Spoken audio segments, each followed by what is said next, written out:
शांति। आज है 29 फरवरी 2024।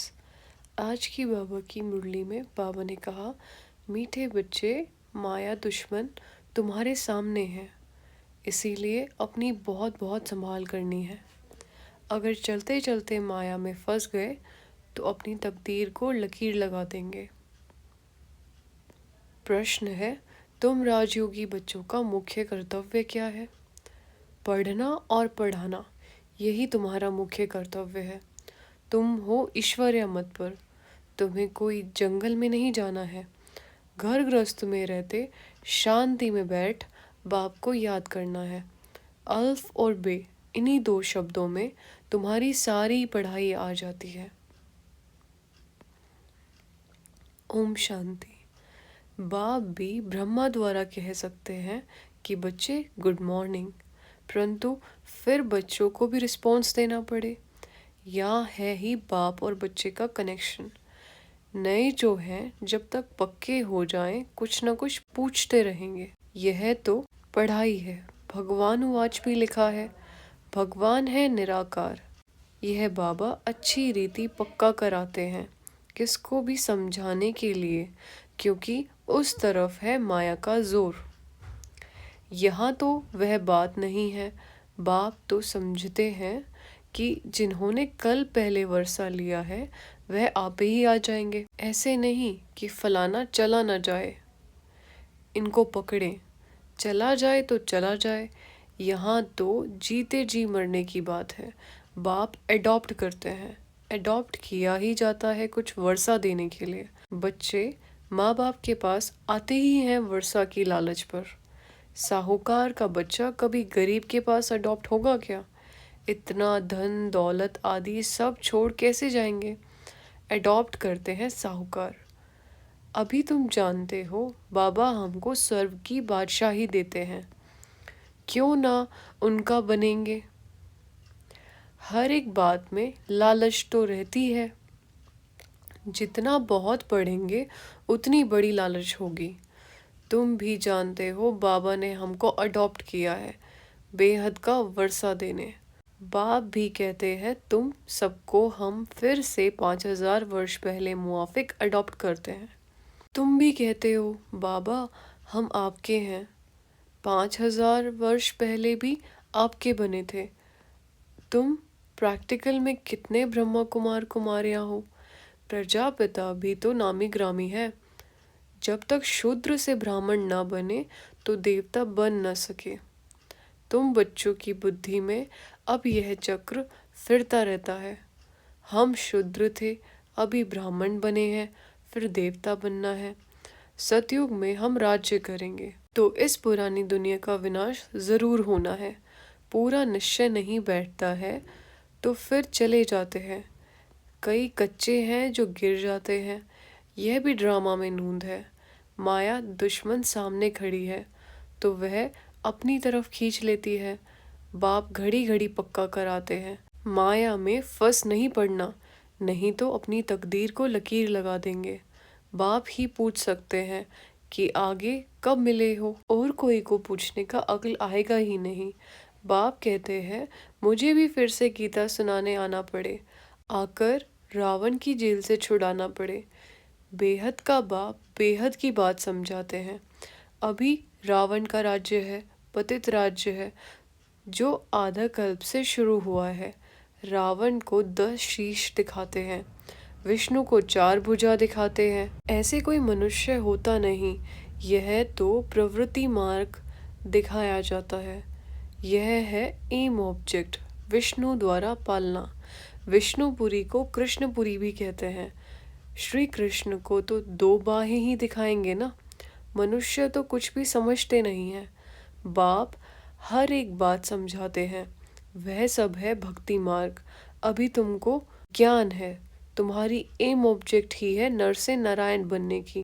यह गीता पाठशाला है ही जीवन मुक्ति प्राप्त कराने के लिए। ब्राह्मण तो जरूर चाहिए। यह है रुद्र ज्ञान यज्ञ।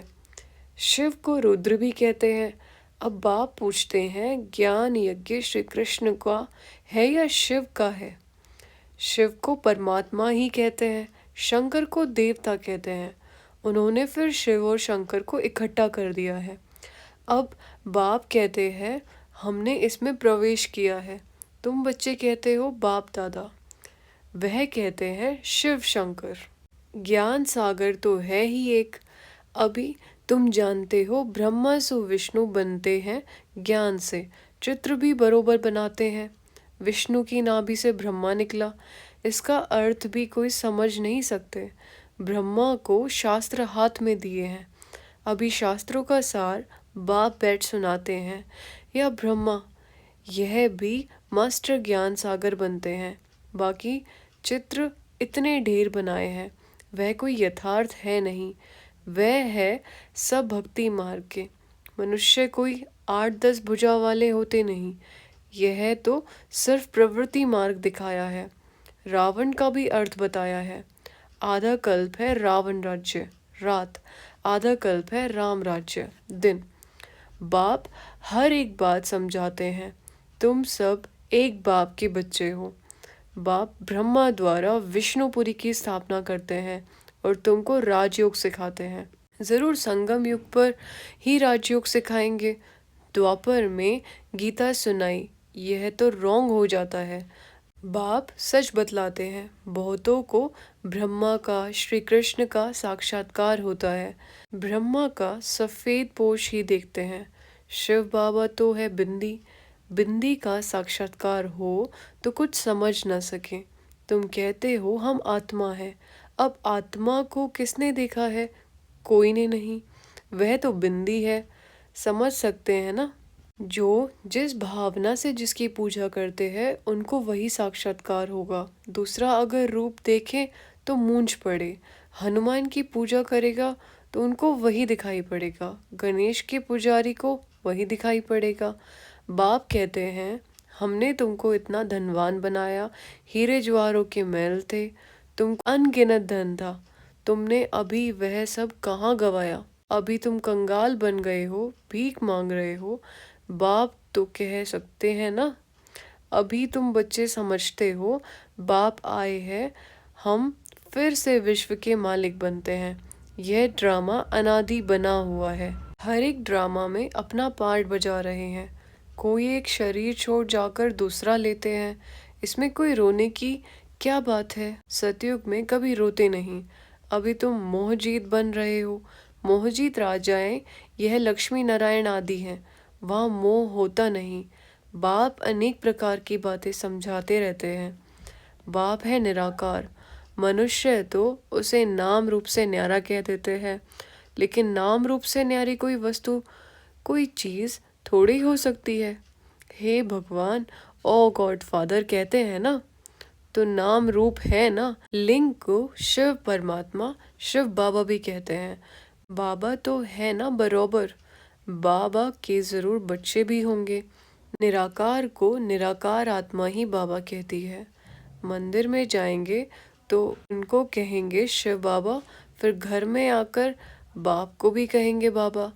अर्थ तो समझते नहीं। हम तुमको शिव बाबा क्यों कहते? बाप बड़े थे बड़ी पढ़ाई 2 अक्षर में पढ़ाते हैं, अल्फ और बे। अल्फ को याद करो तो बे बादशाही तुम्हारी। यह बड़ा भारी इम्तिहान है।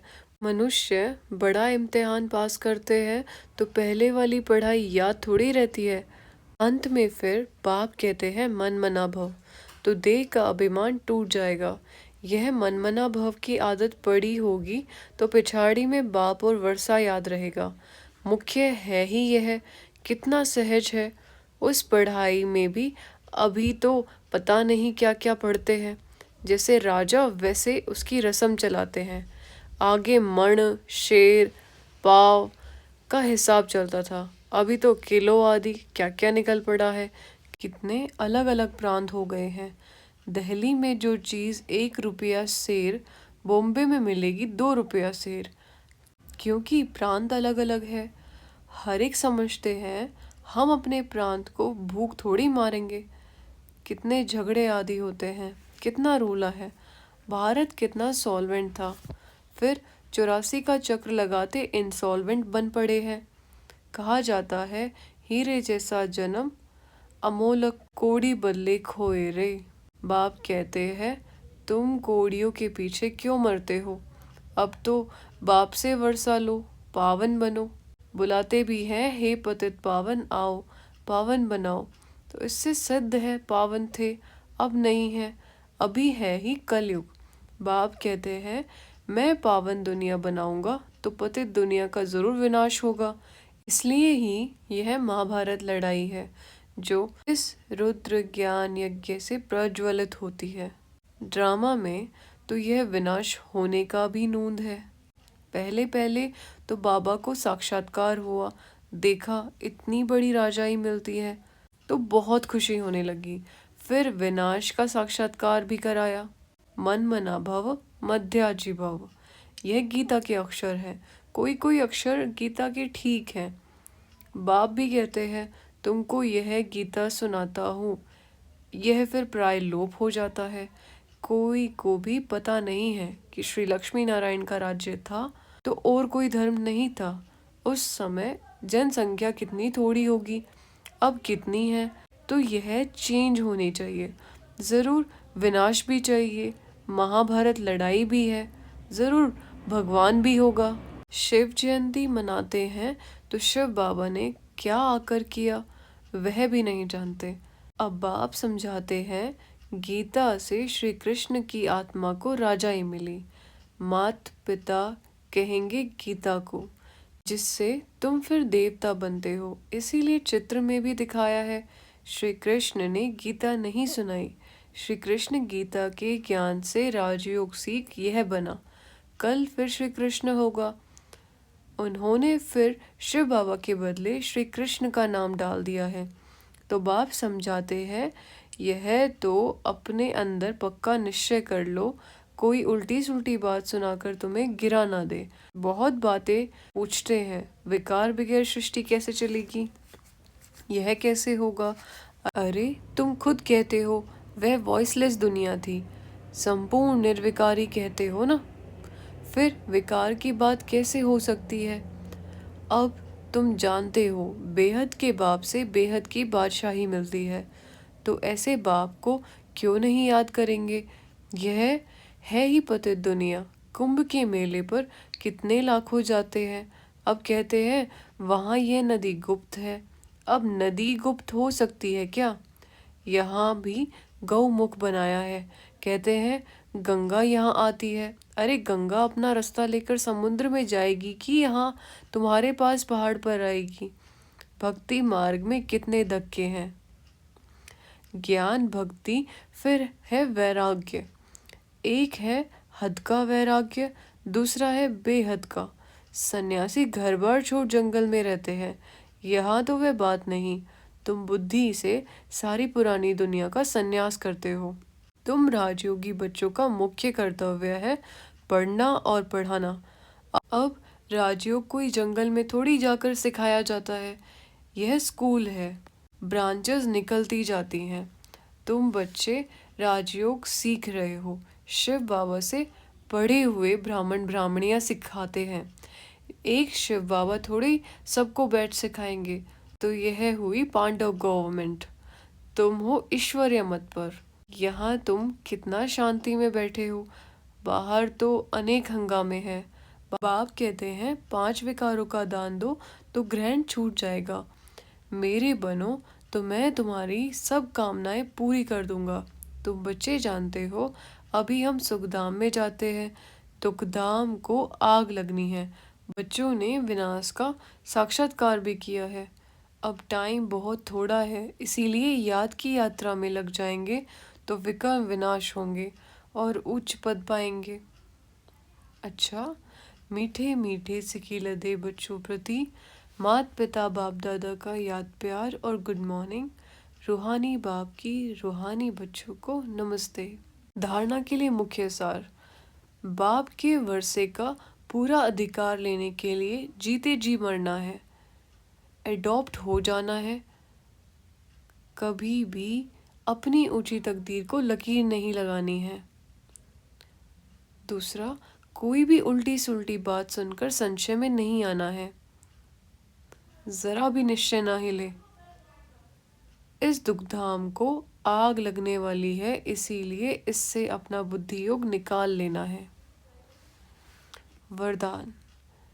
समय प्रमाण अपने भाग्य का सिमरण कर खुशी और प्राप्ति से भरपूर बनने वाले स्मृति स्वरूप भव।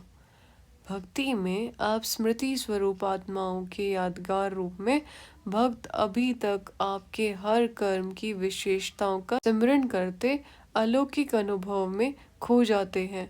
तो आपके प्रैक्टिकल जीवन में कितने अनुभव प्राप्त किए होंगे। सिर्फ जैसे समय, जैसा कर्म, वैसे स्वरूप की स्मृति इमर्ज रूप में अनुभव करो तो बहुत विचित्र खुशी, विचित्र प्राप्तियों का भंडारा बन जाएंगे और दिल से यही अनहद गीत निकलेगा कि पाना था सो पा लिया।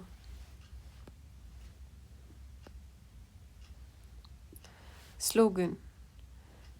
नंबर 1 में आना है तो सिर्फ ब्रह्मा बाप के कदम पर कदम रखते चलो। ओम शांति।